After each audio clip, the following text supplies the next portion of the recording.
$52,000. That's roughly what the age pension pays a couple each year in Australia right now. It's not nothing, but it's not exactly the retirement most people spent 40 years working toward either. So, when people talk about building a dividend income stream that replaces a real salary, something around $100,000 a year, they're not being greedy. They're trying to build genuine financial independence.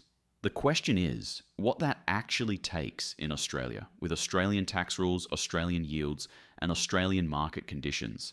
Not some theoretical American example with a 4% withdrawal rate and a Roth IRA. The real numbers, in the real system, you're actually living inside. Let's get into it.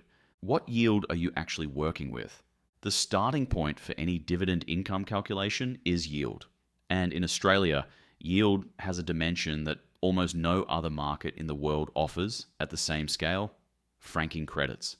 When an Australian company pays a fully franked dividend, it's already paid 30% company tax on those profits before they reach you. The franking credit attached to that dividend represents your share of the tax already paid.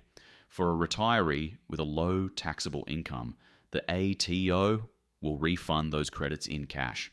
That's not a theoretical benefit. That's money deposited into your bank account after tax time. The ASX 200 currently sits on a grossed up yield, headline dividend, plus the value of attached franking credits of roughly 4 to 4.5%. That's the broad market average. But if you tilt toward higher yield options, the numbers shift.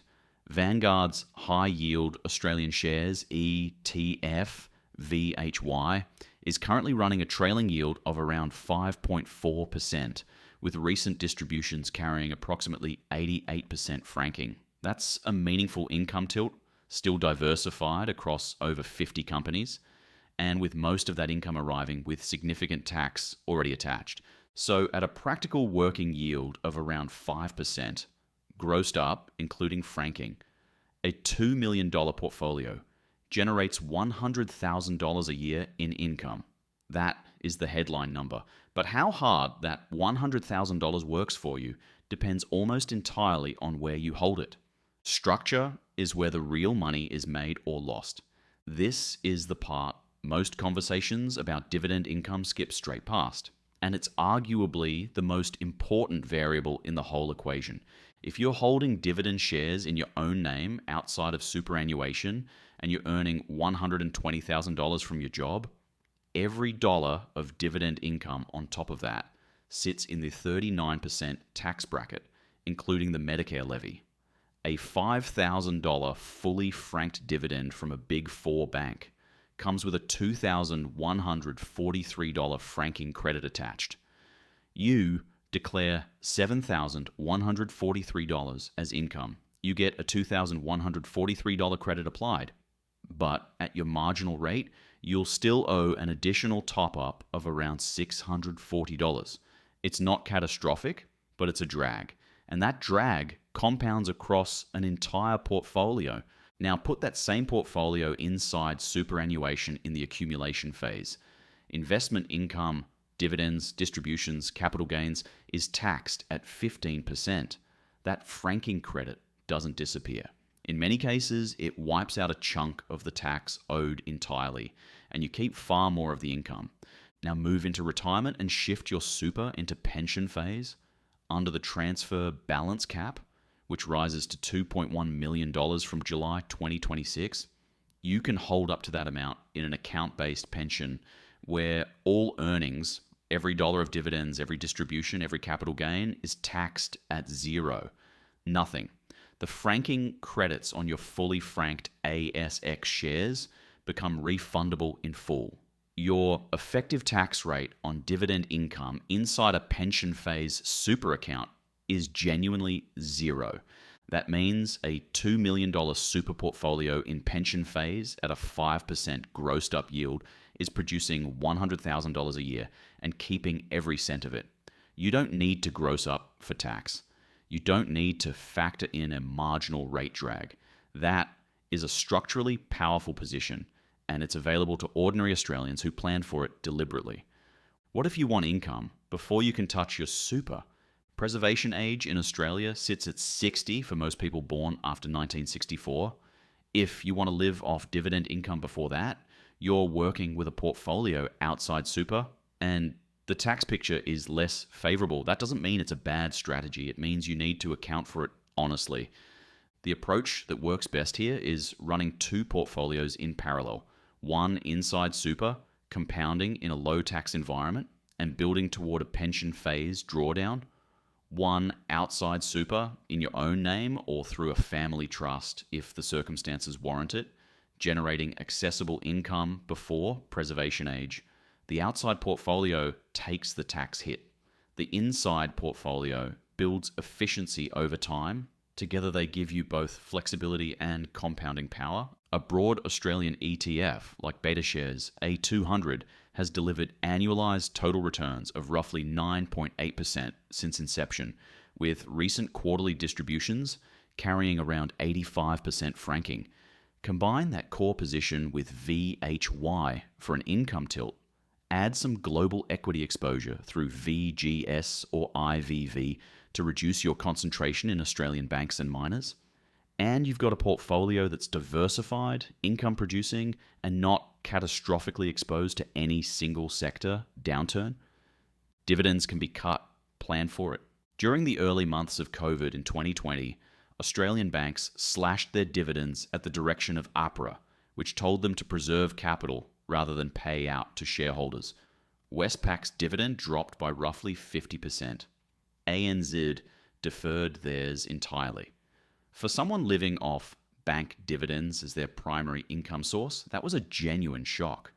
This isn't a reason to avoid dividend investing. It's a reason to build a portfolio that doesn't depend on any single sector maintaining its payout.